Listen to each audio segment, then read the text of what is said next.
ከነገራችን ጋር የፊንቴክ ኢንቨስትመንት ጉድ እየቆየ በየቤቱ እየገባ ነው። እስቲ ዙሪያውን ይመልከቱ። ከፊንቴክ ጉድ ነፃ ኖት? ጉድና ጅራት ወደ ኋላ ነው እንዲሉ ታዋቂው አርቲስት ቴዎድሮስ ካሳሁን ገርማሞ ቴዲ አፍሮም የፊንቴክ መስራች ዳንኤል ዮሐንስ ጓደኛ ሆኖ ተገኝቷል እየተባለ ነው። ጎበዝ ተረጋጉ። በብዙዎች ንጉሱ ተብሎ በክብር የሚጠራው ቴዎድሮስ ካሳሁን ገርማሞ ቴዲ አፍሮ ምን ሲሆን ከእንዲህ ያለው ሰው ጋር ወዳጅ ሆነ? ሰዎች ነንና ሳናውቀው የሚያጠፋንን ሰው ልንወዳጅ እንችላለን። ቴዲም የገጠመው ይህ ነው እየተባለ ነው። ይህችን ጠጉር የምታሳክክ ወሬ ከስፖንሰራችን ቴምር ፕሮፐርቲስ ማስታወቂያ በኋላ እንመለስባት። የምታወጡትን ገንዘብ ትርጉም ያለው ነገር ላይ ማውጣት አለባችሁ ስንል በምክንያት ነው።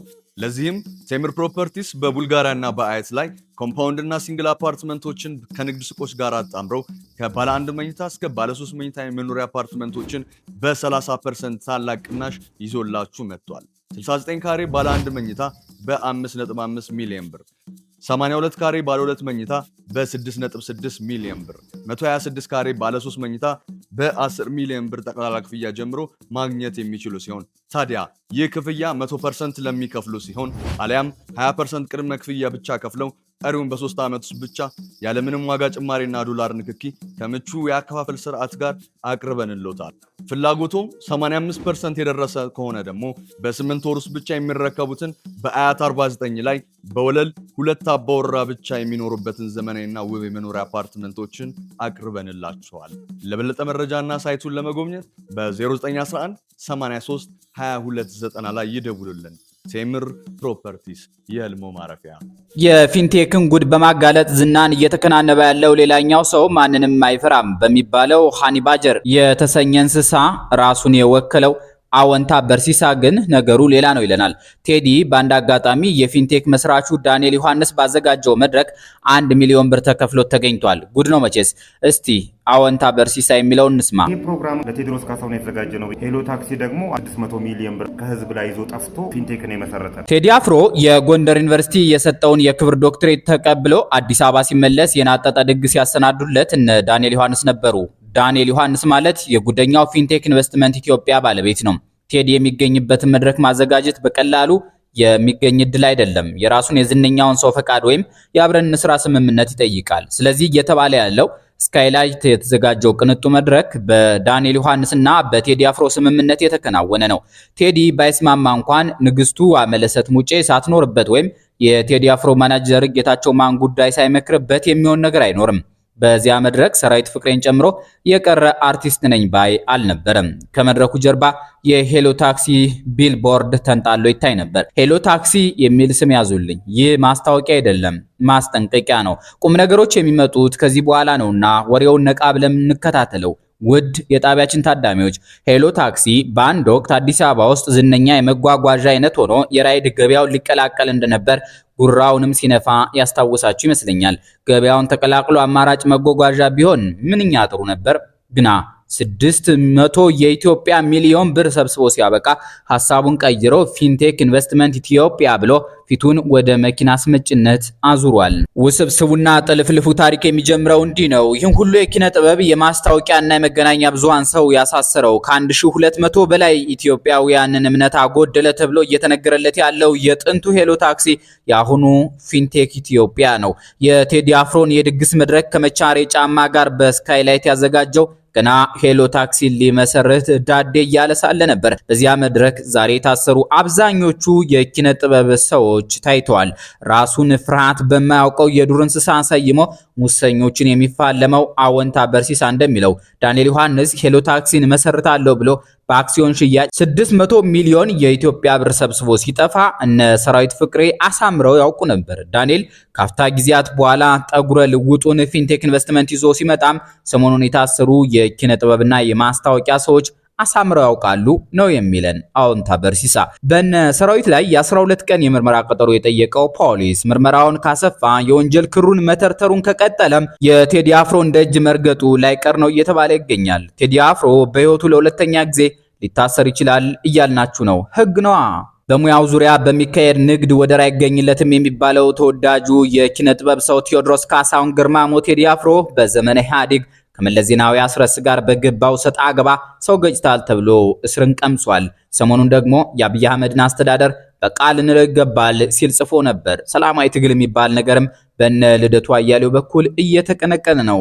እናም የፊንቴክ ኢንቨስትመንት ወንጀል አብይ ቴዲን ዳግም ወደ ቃሊቲ ለመወርወር አይነተኛ እድል ነው የሚሉ አሉ። ምክንያቱስ በቅርቡ 6ኛው አልበሙ ሊወጣ አይደለ?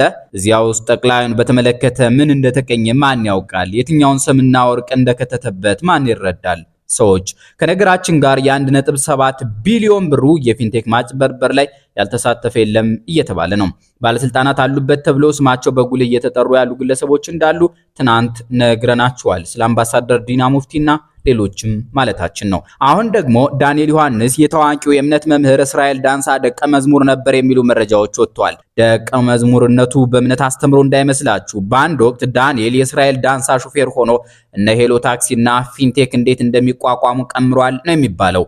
ዳንኤል የእስራኤል ዳንሳ ሹፌር ሳይሆን በፊት የእህቱን መኪና ይዞ አገልግሎታል። ቀጥሎ ነው የእስራኤል ዳንሳ ሹፌር ሆኖ በነቢያታዊ ድራማ ተመርቆ ፈልቶ የቀዘቀዘ የመንፈስ ቅዱስ ሙላት የተሰኘ ቤተክርስቲያን መሰረተ የሚባለው። ነገሩ ቀልድ አይደለም ታዳሚዎቻችን።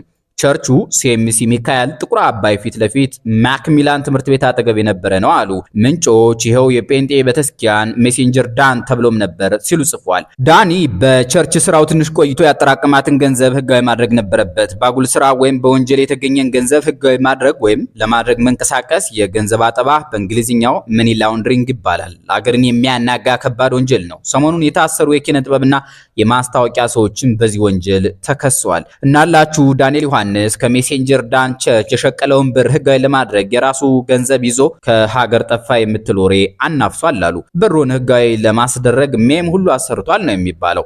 ጥረቱ ተሳክቶለትም ሄሎ ታክሲን ይዞ እንደገና መምጣቱ ተጽፏል። ዳኒ ቦይ ሄሎ ታክሲ ላይ ያቀደውን አሳክቶ በፊንቴክ ኢንቨስትመንት ከቻሳ አለማለትም አይደል? ክቡራን አድማጮች በማህበረሰባችን ንቃተ ህሊናና የማገናዘብ የማስታወስ ብቃት አትገረሙም? ግን ደራሲው የህዝብ የማስታወስ ችሎታ አጭር ነው ቢልም የኢትዮጵያ ህዝብ የማስታወስ ችሎታ ግን ከዚያ በላይ የተጠረጠረ ነው። ያው ጠቅላይ ሚኒስትር አብይ አህመድም ይህን ጉዳይ የተናገሩበት እንደሆነ ታስታውሳላችሁ። የልቅ ዝግጅታችን ቀጥሏል። ስለ ግርማይ ገብረ ሚካኤልም የምታውቁት ነው። ፖሊስ ከሰሞኑ እንደገለጸውም በአውሮፓ አቆጣጠር 2010 ደቡብ አፍሪካ የዓለም ዋንጫ ለማየት የምትፈልጉ ኖ እኔ ዘንድ ብሎ ብዙ ሚሊዮን ብር የበላ ሰው ነው።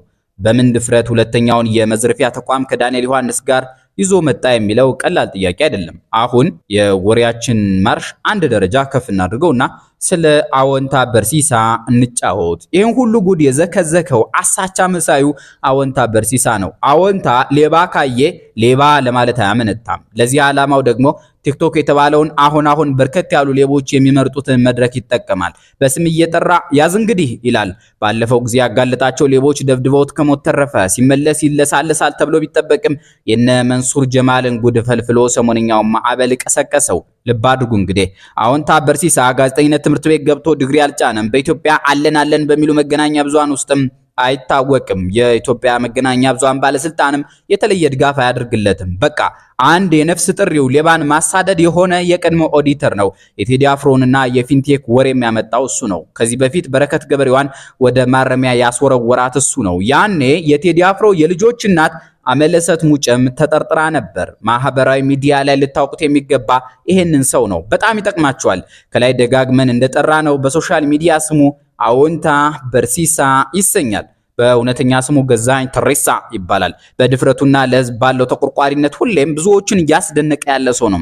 አወንታ ቀደም ሲል በመንግስት መስሪያ ቤት በኦዲተርነት ይሰራ የነበረ ቢሆንም አሁን ግን በማህበራዊ ትስስር ገጽ ያንንም ለበጎ ዓላማ በማዋል በደልንና ማጭበርበርን በማጋለጥ ይታወቃል። ለምን ልታውቁት ይገባል። አጭበርባሪዎችን ነቅቶ ያጋልጣል። በቅርቡ በሚሊዮን የሚቆጠር ብር ያጭበረበረውን ፊንቴክ ድርጅት ቀድሞ በማጋለጥ የብዙዎችን ገንዘብ ታድጓል። የምታወጡትን ገንዘብ ትርጉም ያለው ነገር ላይ ማውጣት አለባችሁ ስንል በምክንያት ነው። ለዚህም ቴምር ፕሮፐርቲስ በቡልጋሪያና በአያት ላይ ኮምፓውንድ እና ሲንግል አፓርትመንቶችን ከንግድ ሱቆች ጋር አጣምረው ከባለ 1 መኝታ እስከ ባለ 3 መኝታ የመኖሪያ አፓርትመንቶችን በ30% ታላቅ ቅናሽ ይዞላችሁ መጥቷል። 69 ካሬ ባለ 1 መኝታ በ5.5 ሚሊዮን ብር፣ 82 ካሬ ባለ 2 መኝታ በ6.6 ሚሊዮን ብር፣ 126 ካሬ ባለ 3 መኝታ በ10 ሚሊዮን ብር ጠቅላላ ክፍያ ጀምሮ ማግኘት የሚችሉ ሲሆን ታዲያ ይህ ክፍያ 100% ለሚከፍሉ ሲሆን አሊያም 20% ቅድመ ክፍያ ብቻ ከፍለው ቀሪውን በ3 ዓመት ውስጥ ብቻ ያለምንም ዋጋ ጭማሪና ዶላር ንክኪ ከምቹ የአከፋፈል ስርዓት ጋር አቅርበንልዎታል። ፍላጎቶም 85% የደረሰ ከሆነ ደግሞ በ8 ወር ውስጥ ብቻ የሚረከቡትን በአያት 49 ላይ በወለል 2 አባወራ ብቻ የሚኖሩበትን ዘመናዊና ውብ የመኖሪያ አፓርትመንቶችን አቅርበንላቸዋል። ለበለጠ መረጃና ሳይቱን ለመጎብኘት በ0911 83 2290 ላይ ይደውሉልን። ቴምር ፕሮፐርቲስ የህልሞ ማረፊያ። በዚህም የተነሳ ከባድ ዛቻና ማስፈራሪያ ደርሶበታል። እንደ መንሱር ጀማል ያሉ አካላት ሳይቀሩ ሊያቃልሉትና ሊሰድቡት ቢሞክሩም እርሱ ግን ከዓላማው ፍንክች አላለም። በቅርቡ ደግሞ የግል የጤና ተቋማት ህዝቡን እንዴት እንደሚበዘብዙ በዝርዝር አጋልጧል። ውጭ ሀገር እንልካቸዋለን እያሉ የዜጎችን ተስፋና ገንዘብ የሚበዘብዙትን ደላሎች፣ የኪነ ጥበብ ሰዎችና ታዋቂዎቹን በሙሉ ጭንብላቸውን እየገለጠ ይገኛል። አዎንታ ለዚህ ስራው እስከ ህይወት መስዋዕትነት ሊያደርስ የሚችል ትልቅ ዋጋ እየከፈለ ነው። እንደዚህ አይነት ለህዝብ የሚቆረቆሩና እውነትን የሚናገሩ ሰዎች ሊበረታቱና ሊደገፉ ይገባል ብለን ሳንጨርስ ግን ምናሴ አባዋቆ ሌላ ትኩሳት ይዞ ብቅ ብሏል። ምናሴ በፌስቡክ ገጹ ይህ ሰው በተለያዩ ጊዜያት የተለያዩ ግለሰቦችን ጉዳያቸውን ሚዲያ ላይ አሰጠዋለሁ በማለት ገንዘብ ይደራደር ነበር። ይህም በተመለከተም በተደጋጋሚ ላናግረው ሞክሬ የነበረ ሲሆን ፈቃደኛ መሆን አልቻለም። ለማናቸውም ያደረጋቸውን ድርድሮችና ከነማን ጋር የሚለውን በነገው ዕለት ሙሉ መረጃውን የማቀርብላችሁ ይሆናል በማለት ራሱ አዎንታ በርሲሳ ጉዳይ ውስጥ እንደገባ ጠቁሟል። እንደ አብዱል ሐኪም ሐጂ ኑረዲን ያሉ ግለሰቦች ደግሞ ቀጣዩን ይላሉ። ገዛኸኝ ተሬሳ አዎንታ በርሲሳ ከመነሻውም ጀምሮ ስከታተለው ቆይቻለሁ። በግሌ ደፋር ነኝ ይል ነበር። ገዛኸኝ ግን ያስከነዳል። ከተቋም በላይ ነው የሰራውም የሚሰራውም። እንደዚህ የሚሰራ ሰው በጣም ይቸግራል። መንግስትም ይሁን ግለሰብ የሆነ ጥቅም ቢሰጠው እንኳ አይቀበልም። ገዛኸኝም እንዲህ ይመስለኛል። ለመቀበል ህሊና እሺ አይልም። የላቡን መብላት ነው የሚፈልገው። ስለዚህ በወር 5 ብር ደሞዝ ክፈሉኝ ሲል ለምን እንዳለ I feel the pain አውቀዋለሁ። ከማንም ምንም አይነት ጥቅም አትፈልግም። ምክንያቱም እያንዳንዱ ክፍያ ከጀርባው ችግር ወይም ተጽዕኖ አለው። ከሰው ወይም ከመንግስት የሆነ ነገር ተቀብለ በድፍረት ልታወራ አትችልም። ለገዛኸኝ ተሬሳ እንደ ተቋም አስበን ደሞዝ ከከፈልን በሐቀኝነቱ ይቀጥላል። ካልሆነ ግን ረሃብ ጊዜ ስለማይሰጥ ማስታወቂያ ወደ መስራት ሄዶ እናጠዋለን። በዚሁ አጋጣሚ ለየትኛውም ድርጅት ምንም አይነት ማስታወቂያ መስራት የለበትም በፍጹም። ሰርቶም ከሆነ ራሱን ማውጣት አለበት። ትክክለኛ አካውንቱን ስጡን፣ ደሞዙን እንክፈል፣ የዓመቱ ዛሬውኑ እንከፍላለሁ። ይህ ስል በአካልም በኑሮ ሁኔታም አላውቀውም፣ እንወያይበት ብሏል። ቴዎድሮስ ተክለአረጋይ ደግሞ ከሳምንታት በፊት አዎንታ በርሲሳ ገዛኸኝ ተሬሳ የ3333 ዓመት ደሞዙ ተከፈለው፣ አዎንታ በርሲሳ ገዛኸኝ ተሬሳን አገናኙኝ በሚል ርዕስ ቀጣዩን ጽሑፍ አስነብቦ ነበር። በሱ ልሰናበታችሁ። ገዛኸኝ ተሬሳ አዎንታ በርሲሳን በአካል አላውቀውም፣ በሞራል ድፍረቱ ግን አብዝቼ የማውቀውና የምደመምበት ሰው ነው። ልክ ቲያትር ስታዩ ተገድሎም እንኳን እሱን መሆን የምትመኙት ገጸ ባህሪ አለ አይደል? እኔ ልሆን የምመኘው ሰው ነው። እዚህ ሰፈር ሳድግ በአስተሳሰብና በሞራል ድፍረት መሆን የምመኘው ሰው አዎንታ በርሲሳ ገዛኸኝ ተሬሳ ይባላል። ይህ ሰው በዚህ ጊዜ ሐቅን ይዞ የተነሳ ነው። የመረጠው መንገድ አደገኛ ነው። ብዙ ሾህ፣ ብዙ ገደል፣ ብዙ ሰዓት፣ ብዙ እንቅፋት ያለበት ነው። የሆነው ሆኖ በዚህ ውስጥ ለማለፍ ቆርጦ እየተጓዘበት ይገኛል። ካሁን ቀደም ብዙዎችን መንገድ ሞክረውታል። ደክመውና ዝለው ከሰልፍ ወጥቷል። ተሰብረው ከመንገድ ውጭ ሆነዋል። አዎንታ አንድ የህዝብና የአገር አይን ነው። በዚያው በአንዱ በአፈር እንዳይጫወት ነው የሚወተውተው። ምልክታችን ነው። እንደሱ ቦን የምንለው ነው። ሁለት ሰዎች ጥሬን ተቀብለው ደሞዙን አስገብቷል። ሌሎችም ለኔ ያላሳወቁኝና ደሞዙን ያስገቡ ይኖራሉ። የ3333 ዓመት ደሞዙን ብር 200,000 እና የ6 ወር ደሞዙን ብር 30 ገቢ አድርገውለታል። አዎንታ በርሲሳ ገዛኸኝ ተሬሳን አገናኙኝ ያልኩት የዚህን ኮሚሽን ለመጠየቅ አይደለም፣ እንዲያነቃቃኝ ነው። ከብርታቱ እንዲያጋባብኝ ነው። በዚያም በዚህም ብላይ ይዘመገኘት ነው ከሚሉት ምንም እንደማላገኝ ገብቶኛል። በብልጣብልጥነት መኖር እንደማይቻል ከብልጣብልጦቹ ከራሳቸው ህይወት ተምሬያለሁ። እንዴት እንደቻለበት መጠየቅ እፈልጋለሁ። ወደ ሞኝነት መመለስ እፈልጋለሁ። እነዚህን ሁለቱንና ሌሎችንም አመሰግናለሁ። በልባችሁ መክፈል ፈልጋችሁ እጅ ስላጠራችሁ ብቻ ያላደረጋችሁትን እናንተን ደግሞ ከላኩት በላይ አመሰግናችኋለሁ። ቴዎድሮስ ተክለአረጋይ ጨርሷል። እኛም ጨርሰናል። አስተያየት መስጫው ለእናንተ ክፍት ነው። ጤና ይስጥልን።